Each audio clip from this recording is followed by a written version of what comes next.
The Hindu editorial dictation. 5 seconds.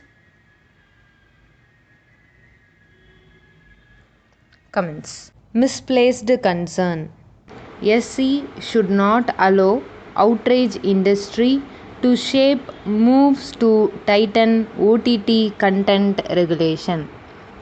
It is a matter of concern that the Supreme Court chose to convert a routine hearing on a petition for anticipatory bail from an executive of the Amazon Prime Video into an occasion to call for tightening the regulatory norms for over the top streaming services in the country. Aparna Purohit, India commercial head of the content streaming platform, sought advance bail after the Allahabad High Court denied her the relief with a sweeping declaration that some offending scenes on a new series, now deleted, constituted punishable offences. Accused of hurting religious sentiments by allowing the streaming of Tandav, Ms. Purohit did get protection from arrest, but what is disconcerting is that the court went through the recently notified rules for digital media and intermediaries and observed that these lacked teeth. It is quite unusual and, in fact, gratuitous that a constitutional court should push for more stringent rules after finding that the Information Technology Guidelines for Intermediaries and Digital Media Ethics Code Rules 2021 did not provide for punishment and fine. The court's very approach is way out of line. The new rules are essentially restrictions on free speech and expression through digital media. Courts generally examine the validity of such curbs on free speech and decide whether they are reasonable or too restrictive. It is unusual that the apex court should seek to go beyond what the executive describes as soft touch monitoring and press for inclusion of punishment clauses.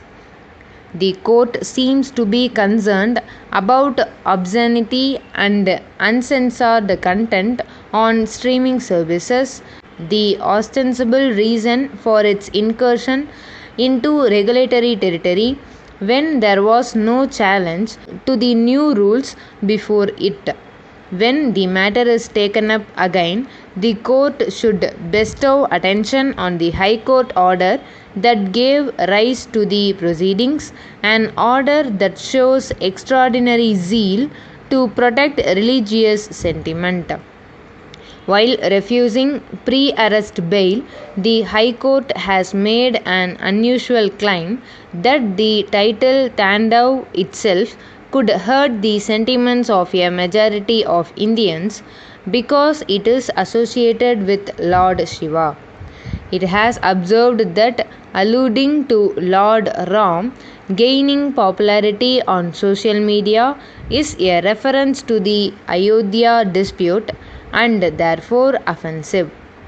It has a sweeping claim that the Hindi film industry, in contrast to its southern counterparts, was generally disrespectful to the Hindu religion. It would be unfortunate if the judiciary lets itself be seen as departing from its record of protecting individuals harassed by those claiming that their religious or cultural sentiments have been hurt by some work of art or even remarks or gestures by celebrities. The new norms for regulation of online content have their origin in the Supreme Court voicing concern about child pornography and content that could provoke sectarian violence. While that was a justified concern, the tendency to allow anyone professing a sense of hurt to prosecute anyone anywhere in the country should not be encouraged. The higher judiciary is expected to clamp down on the market of outrage, not join it.